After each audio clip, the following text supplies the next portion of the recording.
Audio Kabbalah Inca Tuaria. Nos compartimos estudiando juntos. El libro de Yoná, la travesía del alma en el mundo. Autor Amram Anidjar.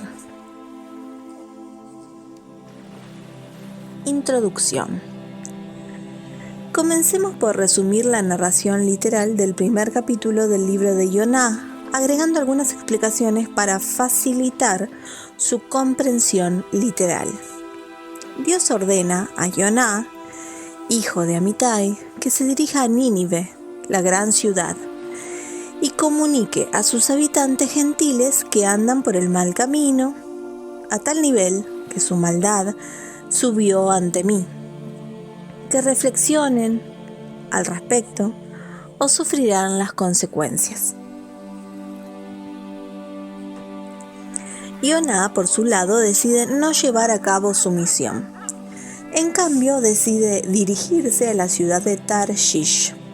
Cuando se encuentra en el puerto de Yafo, un barco se aproxima y Yoná se prepara para abordarlo para salir de inmediato, escapando así de su misión. El capitán del barco le informa que no es posible partir de inmediato, pues todavía no había embarcado la cantidad necesaria de pasajeros para cubrir los gastos del viaje. Yoná, sin pensarlo dos veces, paga el dinero faltante y consigue zarpar de inmediato. De este modo huye de la misión que Dios le encomendó, aparentemente con éxito.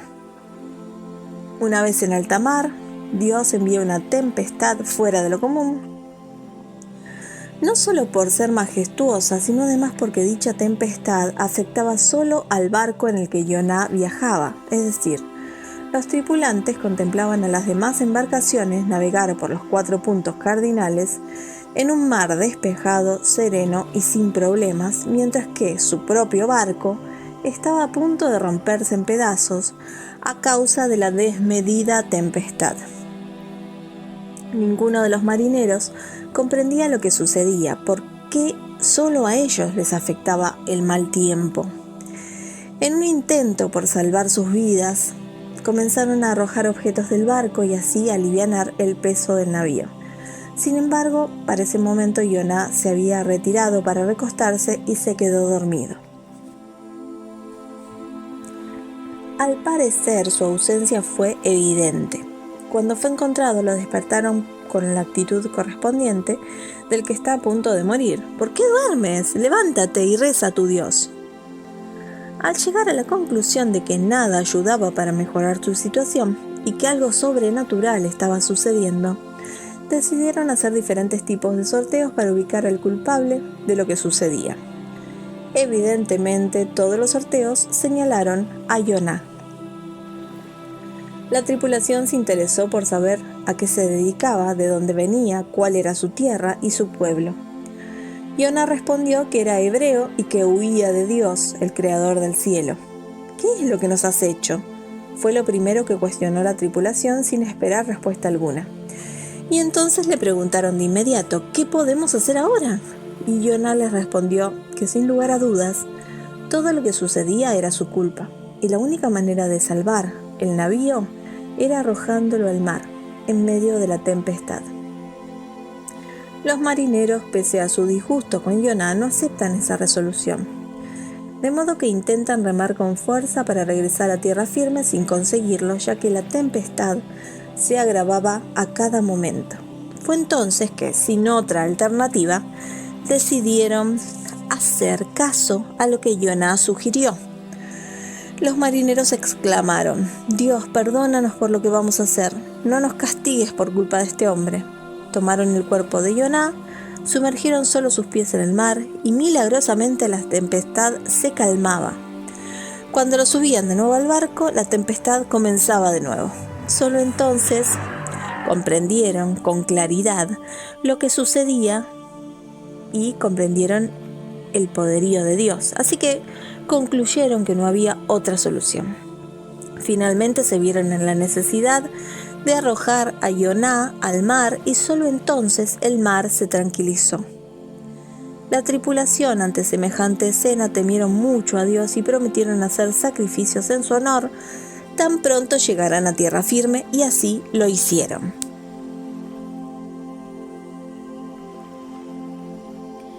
Este es el resumen, casi literal, del primer capítulo de Jonah. Comencemos ahora a comprender lo sucedido desde el profundo punto de vista de la Kabbalah, convirtiendo toda la historia a su sentido metafórico. Aunque la historia fue real, ya aprendimos que siempre se escribe de una forma que se entienda también como una insinuación metafórica a la vida de cada uno de nosotros. Como introducción debemos considerar que en los capítulos en los que la Torá narra la vida de Abraham Avinu, la Kabbalah cambia el significado de algunos términos y consigue así un significado diferente de dichos capítulos. Por ejemplo, Abraham Avinu representa el alma, Sara y Menú al cuerpo, Lot representa el instinto del mal, y así con otros términos. El resultado final es una percepción diferente de lo que parecería ser la vida de Abraham Avinu. Este mismo procedimiento lo aplica la Kabbalah a la historia de Jonah Hanaví, mismo que intentaremos exponer a continuación. El Zohar, según la explicación del Gaón de Vilna, explica que Jonah representa al alma, el barco al cuerpo que la contiene. Los marineros son los miembros del cuerpo. Nínive es la misión del alma en este mundo, y la tempestad son los sufrimientos por los que pasa mientras tanto. Es interesante comentar que el Gaón de Vilna, por lo general, explica los versículos de cualquier escrito de la Torá, primeramente en su comprensión literal y solo después en su explicación mística. Sin embargo, el libro de Jonah explica solo según la explicación mística, lo que incita a suponer que la historia de Jonah en sí tiene una explicación, una sola explicación, la mística. La halajá nos indica leer el libro de Jonah como haftará en Yom Kippur, si contamos con un sinfín de historias de Yehudim que retornaron al buen camino. ¿Por qué leer la historia de Nínive, habitada por gentiles que se arrepintieron? Yom Kippur es el día en que los Yehudim debemos hacer teshuvá, de modo que debía ser más correcto leer como haftará alguna de las muchas historias de Yehudim que se arrepintieron de su mal camino. Sin embargo, según la narración del Zohar, la historia de Nínive es un mensaje para que el alma retorne al buen camino, como lo explicaremos a continuación. Por eso es más que apropiado leerla en Yom Kippur. Comencemos de nuevo, teniendo siempre presente el código para interpretar el texto. Jonah es el alma. El barco es el cuerpo. Los marineros son los miembros del cuerpo. La tempestad, los sufrimientos a soportar durante la misión. Y Nínive, la misión del alma en este mundo.